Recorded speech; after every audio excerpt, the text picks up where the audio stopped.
Hey everybody, welcome back to the Cowdino arcade. I'll be your player one marker, mobkinz 78. It's Friday.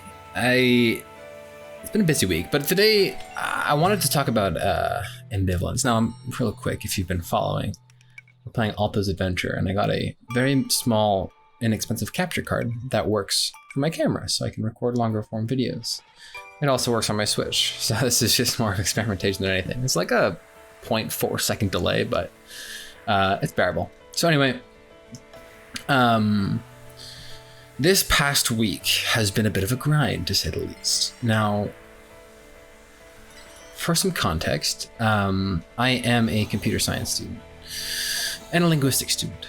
I finished my computer science degree, but the jobs I've been looking for are software engineering jobs. It just kind of, why not is more of the thing, but also, it's kind of what I want to do. The last thing I want to be doing is working at a company that's just crunching spreadsheets though. So I've been a little too particular almost about where and to who I apply to. Now let's see, it's the end of August today. About a month ago, maybe, yeah, start of July, probably, so like 2 months ago, I heard back from two companies I had applied to. One was Amazon, and one was Dolby, the audio company. And I honestly did not care for working at either of them.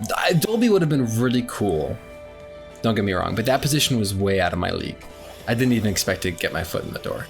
Amazon, I was like, oh, well, I'll just get used to the process, I suppose. And so I had coding assessments online. They were, if you're not familiar, effectively you get a little code problem and you have to solve it with code. No one's there asking you like about it or anything. God, this is kind of scaring me, I'm not gonna lie. But it's you have to do it, right? It's the first step. Second step, I guess. Your resume is the first step. Anyway, so I've applied to probably 15 jobs, maybe even 20. And so I heard back from those two. And on Monday, I heard back from a company that I really care about. Did not think I would hear back. I get, maybe high hopes but low expectation kind of deal. And clearly this 1 second delay is not a problem. I'm gonna jinx myself. Now, the thing is, to prepare for these coding interviews, now I'm explaining context, A, because I can, and B, because it's how I'm going to explain the rest of this VGT. To prepare for these, you often go on a website called LeetCode, where it's like, given an array of integers, find all valid sums. Given a graph of multiple color nodes, find the shortest path to a node with the same color. All these annoying problems. Now, I guess used to hate this. The resolution's kind of ass, but better than nothing. Spook 15 birds, snowboard at night, land a 2x combo.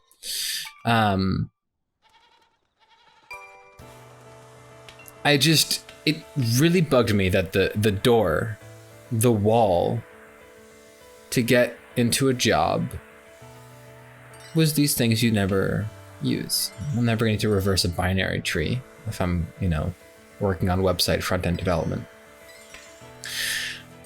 But as soon as this company, it's Duolingo, it's no secret. I got an email from Duolingo that says, hey, we'd like to offer you this new grad position.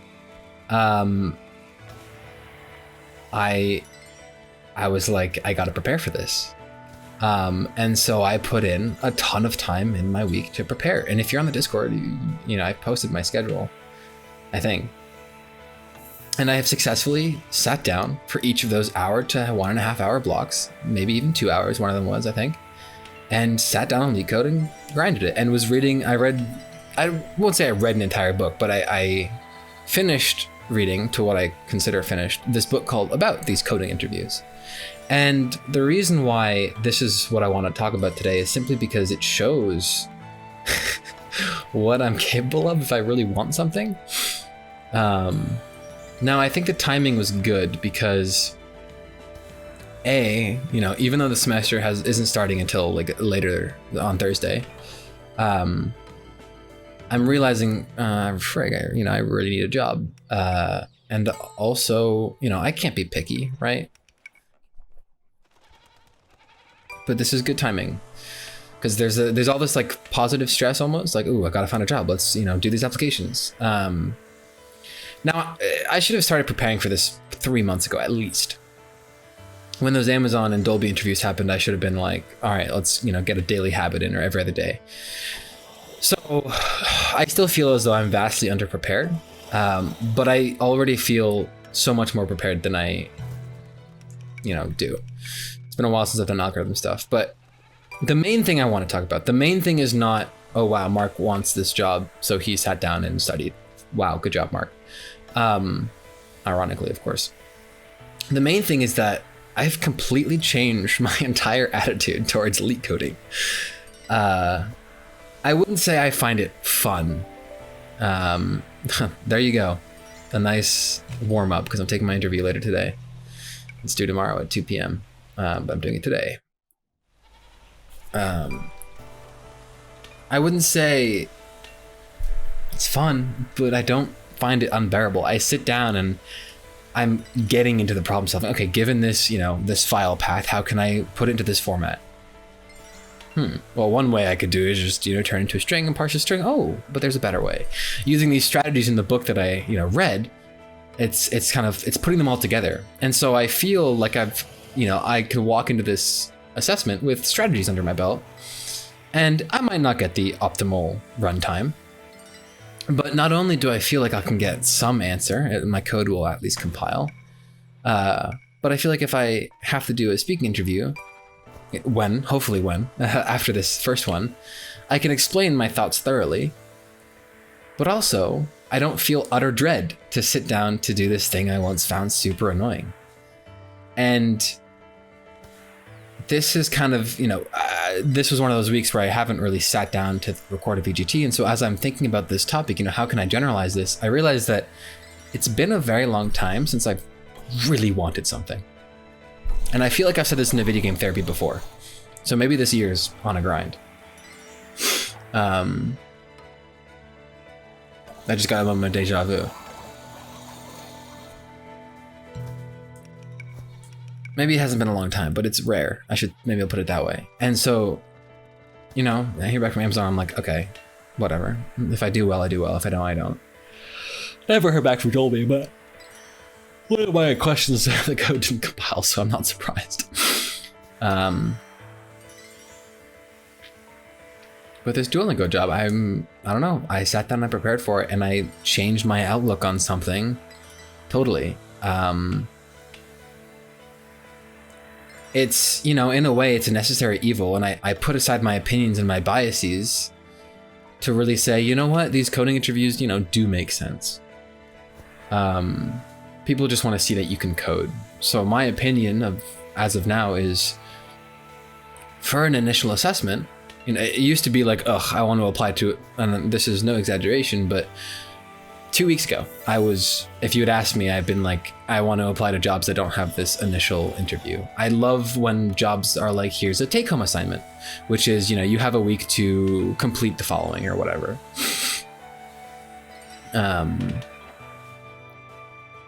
I've never gotten that, but that's the kind of thing I'd want. But because this company I want to work for is not doing that, my opinion is now, okay, the first assessment is just, they want to see that you can code, first of all.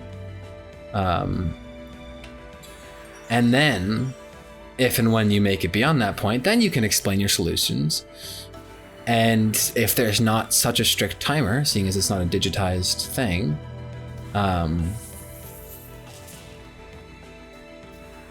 then you can, take your time with it and show them that you know how to problem solve and that you can come up with an optimal solution.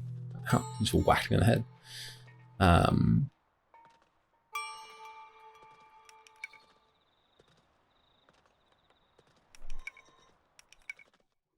I talked so much about the coding interview in this. I mean, that's on my mind prevalently, I feel like, for obvious reasons. And so it's good to not feel so ambivalent about something for once. I don't know if, I remember ages ago, when I was like 12. I don't know if this is too personal, but whatever. I went skiing with my family, and my sister and I got into an argument because she wanted to go skiing, and I was like, okay, let's go. I was like, I don't care if we go or not go. I'm down to ski. I'm down to stay home and do nothing. Perhaps I was, more adverse against skiing because it required me to actually like get up and move or something. I don't know. But I just remember telling my dad on like a ski lift on the way back, like, it's not that I don't want to ski. It's just that I don't not want to ski. Like, it's not that, how do I put it? Whatever I said was along the lines of, it's not that I don't want to ski. It's that I don't want to ski. Very specific focus there. The focus is not on ski, it's on want. And so maybe it's an overtime, a defense mechanism thing of like, if I'm ambivalent of getting a job at Duolingo, say, then I don't prepare for the interview and I don't want it enough. And so that when they inevitably reject me, then I think, I didn't want it in the first place. But when I feel like I do want it in the first place, it changes things, obviously.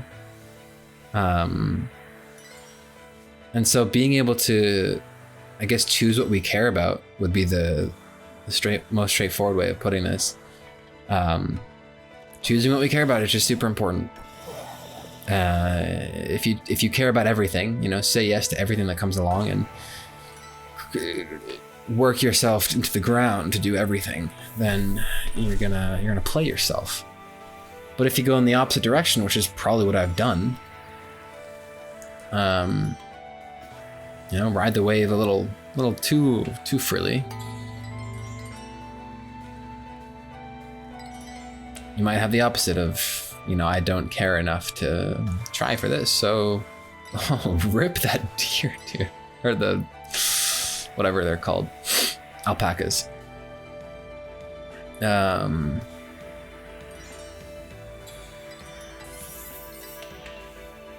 So yeah.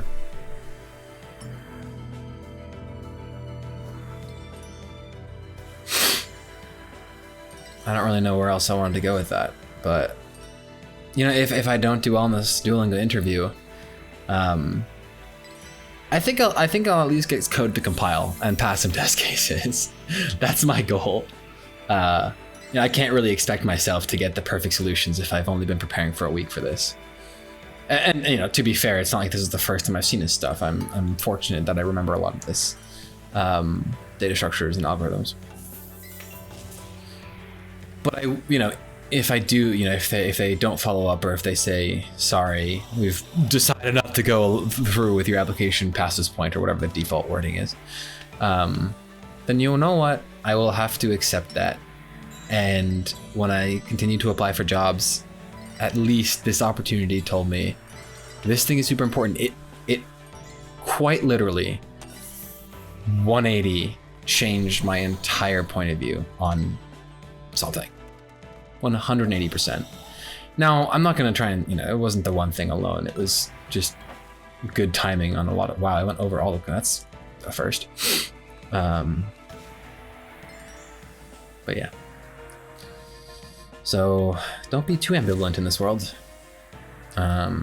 Choose what you care about. And when you truly care about something, that something will be evident to you. Or so I've found, at least. Come on, I need to grind these.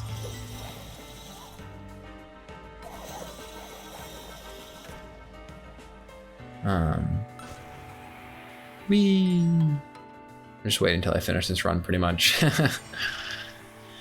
Dangers of ambivalence, I suppose. I did try recording this VGT. Well, I recorded a VGT earlier this week because I felt forced to do it. And I've effectively said this last week, again, for this wanting thing, when I was preparing for college and I had to study for an exam, the ACT, It's kind of like the SAT if you don't know what the ACT is. And if you don't know what the SAT is, it's a giant national standardized exam that pretty much every college asks for, but not every single one. Anyway, to study for that exam, I got one of those prep books. Sat down for 3 days and did the thing cover to cover. Now, I didn't, sit down for 72 hours. I didn't work myself into the ground, but I worked, I think, a few hours every day on it. And my mantra for that 3 days, or at least I remember it being a weekend, was, okay, I'm going to continue because I want to actually bring this up. Oh, it was 30 flags. I thought it was 300. My mantra for this weekend was 3 days for the rest of your life, because this exam could quite literally mean the difference between where you do and don't go to school.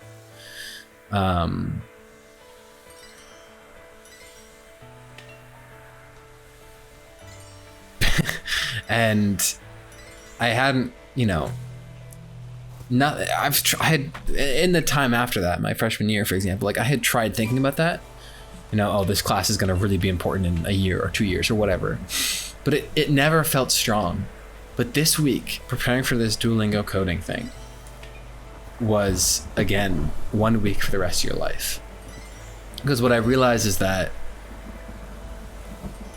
I could look back on me reading that email and feeling driven, should I get the job? And I'm really hoping I do. I'm expecting I'll get far. That's all I'll say. But, I'll continue to prepare past this online assessment. I'm just praying I don't bomb it. And if I bomb it, all the more drive. But anyway, it was because I had to take this assessment today, pretty much. And so it's this 1 week that could quite literally make or break the rest of my life. Now, don't get me wrong, it's not going to determine the rest of my life. Like, it's not on this week and me doing this to determine the rest of my life. Life can take many paths. It's just that there is a path that I think I want to go down. And right now that path requires me to do very well on this interview, or assessment, I should say. And I think for a while I've always been ambivalent about exams. Like, okay, I have an exam, I'll study a little bit for it. If I do well, I do well. If I don't, I don't. For that ACT, I was kind of like, I really want to get into whatever school. So let's do it.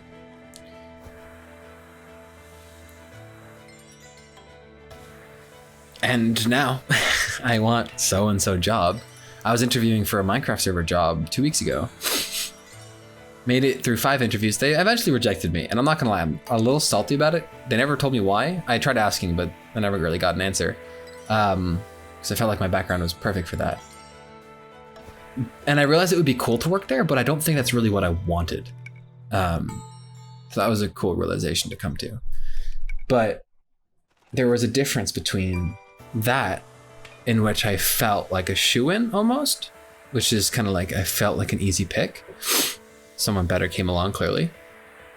And I was salty, but I wasn't, upset about it. I didn't sit, I didn't read the email and be like, all right, I gotta sit down and finish this Minecraft plugin that I should have finished 2 months ago. But if I bomb this Duolingo thing, I'm gonna sit down and be like, all right, I have to practice leak coding. Even if I don't, I'm gonna sit down, practice even harder, maybe. Make it a habit, make it a hobby. And so, because I really want this one thing, it's become 1 week for the rest of my entire life. So, yeah.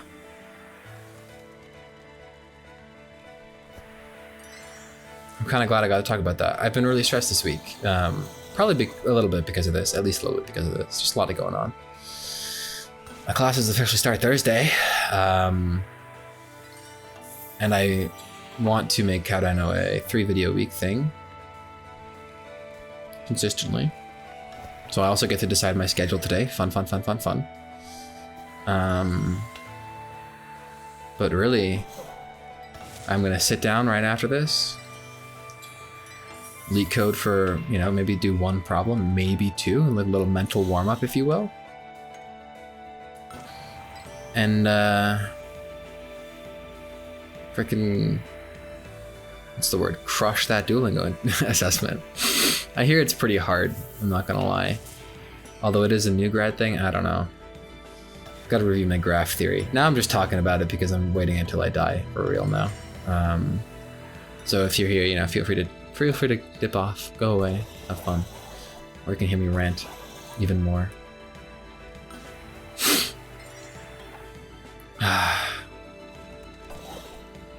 It feels good to have direction, honestly. Because just in general, okay, yeah, it just feels good to have direction, to want to have direction, you know? Backflip over a chasm, yeah, whatever. Thank you so much, everybody, for watching. I've been your player one, Marker Mobkinz 78, and I do hope to see you next week. And as always, don't forget to stay awesome.